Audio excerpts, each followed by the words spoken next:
Salut. Alors voilà, j'ai fait un truc un peu fou. J'ai utilisé ChatGPT en version 100% gratuite pendant 30 jours complets. 0 € dépensé et franchement, les résultats m'ont vraiment surpris. Il y a des trucs géniaux, mais aussi des moments où j'ai failli tout casser. Donc, restez bien jusqu'à la fin parce que je vais vous dire si ça vaut vraiment le coup de payer l'abonnement ou si la version gratuite suffit largement. C'est parti. Salut tout le monde. Aujourd'hui, vidéo un peu spéciale parce que je vais vous parler de mon expérience avec ChatGPT gratuit pendant 30 jours complets. Je m'appelle Ali, j'ai 19 ans et comme beaucoup d'entre vous, je suis étudiant sans budget illimité. Alors quand tout le monde parle de ChatGPT à plus de 20 € par mois, je me suis dit, mais est-ce que la version gratuite suffit vraiment? Ou est-ce qu'on se fait arnaquer par une version bridée? J'ai décidé de tester cela pendant un mois pour vous donner un avis honnête. Spoiler alerte, j'ai été surpris autant bien qu'en mal. Tant bien qu'en mal. Donc si vous êtes étudiant, créateur de contenu ou juste curieux de l'IA, cette vidéo est faite pour vous. On va voir ensemble ce qui marche, ce qui ne marche pas et surtout si ça vaut le coup de passer à la version payante. Allez, on rentre dans le vif du sujet. C'est parti. Alors déjà, pourquoi ce défi de 30 jours? En fait, je voulais vraiment intégrer ChatGPT dans mon quotidien pour voir si c'était juste un gadget ou un vrai outil utile. Pas juste tester 2-3 trucs et faire une vidéo, non. Je voulais l'utiliser vraiment. Donc pendant 30 jours, j'ai utilisé ChatGPT pour plein de choses différentes.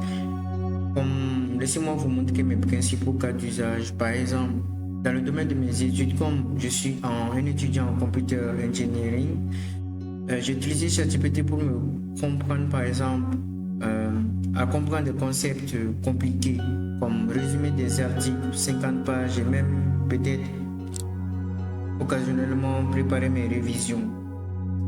Comme par exemple, si je tapais, par exemple, explique-moi les pointeurs en C++. Oui. Par exemple, comme si j'avais 10 ans.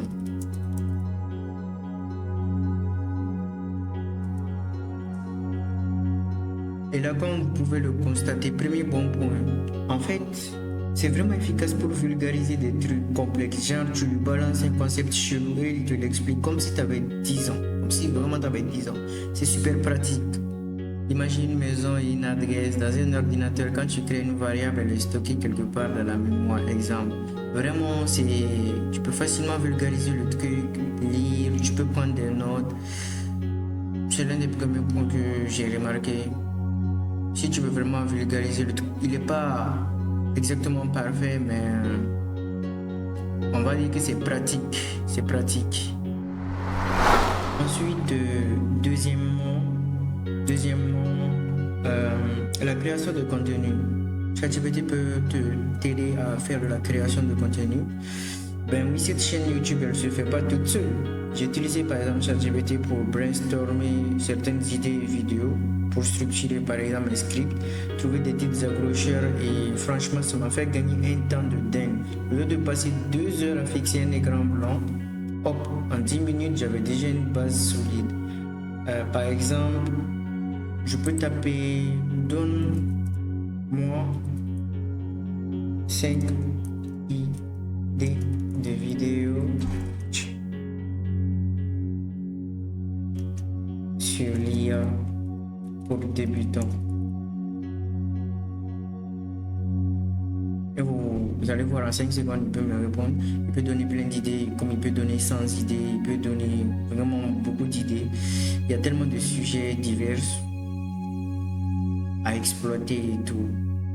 Vraiment, si tu veux te lancer en 2026, trouver des idées, c'est vraiment pas difficile. Tu viens sur n'importe quel IA, tu tapes exactement le nom et puis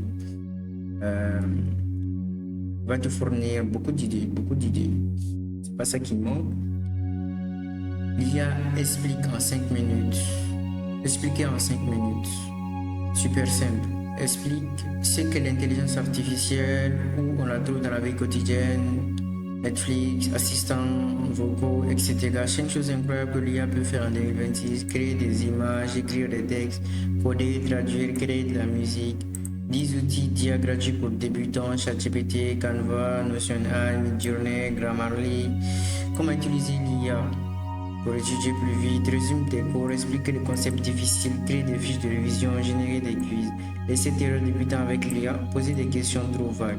Il faut vraiment être détaillé parfois si tu veux des réponses un peu plus concrètes, ne pas vérifier les réponses, ne pas donner de contexte, ne pas utiliser plusieurs outils. Et à la fin, souvent, carrément, ils peuvent te conseiller pour ta chaîne et tout. Les vidéos comme Top Outils IA, Tutoriel IA et IA pour débutants font souvent beaucoup plus de vues. C'est vraiment pratique si tu veux des idées de vidéos. Ensuite, vers la fin, toujours, il te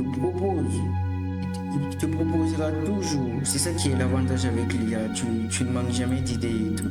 Ça, c'était la deuxième partie que j'ai pu constater à propos de l'IA. Après le résumé des cours et tout, si tu veux te lancer dans la création de contenu, ça peut aussi t'aider à avoir des idées, on va dire. Maintenant, attaquons la troisième partie. La troisième partie qui est pas mal non plus. Par exemple, tâches de la vie quotidienne, les projets perso, planifier un voyage, écrire des mails un peu formels, trouver des recettes avec les 3 trucs qui me restent dans le frigo. Bref, des trucs du quotidien au ChatGPT peut vraiment être utile. Par exemple, si je tapais, voyons voir, écris-moi un mail formel pour demander. Il faut être aussi précis dans tes questions et tout. Pour demander un stage, par exemple, en développement logiciel. Par exemple.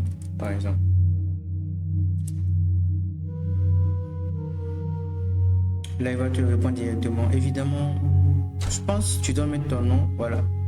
Ici, exactement, tu mets ton nom, ton numéro de téléphone, ton adresse email. Ensuite, il te propose une version plus courte, une version spéciale LinkedIn, message direct, une version adaptée pour un étudiant en BTS informatique. Il est vraiment utile pour gérer ce genre de mail. Tu peux le faire en anglais. Tu peux, par exemple, mettre-le en anglais, va le mettre en anglais, mets-le en anglais. Va le mettre en anglais, en espagnol, tout ce que vous voulez. Rapide, simple et efficace. Tu peux aussi, par exemple, si tu dois voyager, planifie-moi un voyage. Je suis sûr qu'il va te demander où. Voyons voir, parce qu'on n'a pas été précis. Ou bien il va proposer plutôt des idées. Ensuite, il va nous demander où est-ce qu'on aimerait aller nous. Voyons voir. Comme je le disais, il te demande où est-ce que je veux aller, combien de jours, combien de semaines, parce qu'on n'a pas été assez précis dans ce qu'on a demandé. Comme je vous l'ai dit, il faut être précis. Aux Maldives, pour une semaine. Budget 1500, par exemple.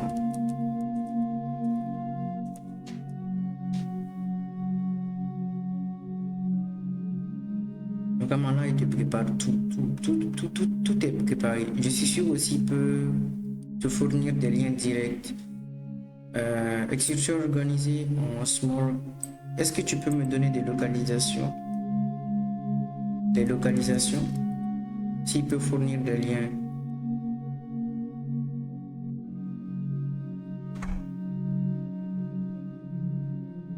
J'ai juste à taper ça sur Google Maps, je parle. Et si j'appuie sur le lien, qu'est-ce que ça va me donner? Ça va m'amener là. Comme vous pouvez le voir. Les localisations, les descriptions, il y a vraiment tout. ChatGPT est vraiment pratique pour les tâches de la vie quotidienne aussi. Ça, c'était pour la partie 3. Et là, vous vous dites sûrement, mais tout ça, c'est possible en gratuit? Eh bien, oui et non. Et c'est là qu'on arrive aux choses intéressantes. Les limites et les frustrations que j'ai pu avoir. Parce que bon, ChatGPT gratuit, c'est pas le paradis non plus. Il y a des limites et certains sont vraiment frustrants. La première limite peut être la coupure de serveur. Aux heures de pointe, la version gratuite est éjectée. ChatGPT is out capacity. Ça m'est arrivé quelques fois, mais vraiment, on va dire, c'est tolérable. C'est tolérable. Aussi, on était sur le modèle uniquement GPT 3.5, il n'y avait pas de GPT 4. On avait des limites, donc c'est moins puissant pour les tâches complexes, on va dire, pour les raisonnements avancés. Surtout c'est la coupure de serveur. C'est super pratique quand tu as un deadline demain. C'est vraiment frustrant. Et aussi, parfois, on n'a pas d'accès à Internet. J'ai pu remarquer ça. Une fois, il m'est arrivé un problème, un souci. Par exemple, j'avais cherché Spider-Man 2 est sorti. J'étais en train de chercher pour Spider-Man 2. Je venais d'acheter un PC. Donc, je voulais savoir les spécifications pour Spider-Man 2 pour le PC là. Sauf qu'en fait, ChatGPT me disait que le jeu, il n'était pas encore sorti. Alors que le jeu, il était clairement sorti. Carrément, je l'avais déjà installé, tu vois. Donc, il me disait que le jeu n'était pas sorti alors que j'ai le jeu en face de moi. Jusqu'à, j'ai précisé, recherche sur le net. Recherche sur le net. Donc, n'oubliez pas d'ajouter ce point-là. Quand vous voulez vérifier une information, dites-le de rechercher sur le net. Parce que ça peut vous induire en erreur parfois. Et aussi, il n'y a pas de plugin. C'est-à-dire, on ne peut pas vraiment faire d'analyse aussi. Les fonctionnalités avancées, pas d'image poussée, pas de génération avec d'allure. Toutes ces fonctionnalités cool sont réservées aux abonnés plus, il faudra payer. Mais attention, je ne dis pas que c'est de la merde. Loin de là, pour 90% de mes besoins, la version gratuite a fait l'affaire. C'est juste que ces 10% restants peuvent être frustrants. Selon ce que vous cherchez à faire, surtout quand tu veux aussi, il y a un truc dont je n'ai pas parlé, quand tu veux uploader des images, souvent tu es limité à 3 utilisations, 4 utilisations. Après, tu ne peux plus générer d'images, tu dois attendre 24 heures. Générer d'images ou charger des images, tu dois attendre 24 heures. Par contre, Gemini, tu peux vraiment envoyer des tas d'images sans limite et tout. Peut-être je ferai une vidéo sur Gemini NC4. Maintenant, la question à 20 euros. Est-ce que ça vaut le coup de passer à ChatGPT gratuit vs payant? Et certaines de mes astuces. Honnêtement, ça dépend de votre profil. Si vous êtes comme moi, étudiant avec un budget serré et que vous avez utilisé ChatGPT de manière occasionnelle ou modérée, la version gratuite suffit largement. Vous pouvez faire énormément de choses avec. Par contre, si vous l'utilisez intensivement tous les jours, si vous avez besoin d'accès prioritaire sans coupure, ou si vous bossez sur des projets pro où la qualité supérieure de GPT-4 fait la différence, ou GPT-5, là oui, ça peut valoir l'investissement. Mais avant de sortir votre cible, laissez-moi vous donner mes astuces pour maximiser ChatGPT gratuit. Utilisez-le aux heures creuses, le matin tôt ou tard le soir. Il y a moins de monde, donc moins de coupures. J'ai remarqué quand 7h et 9h et après 22h, c'était nickel.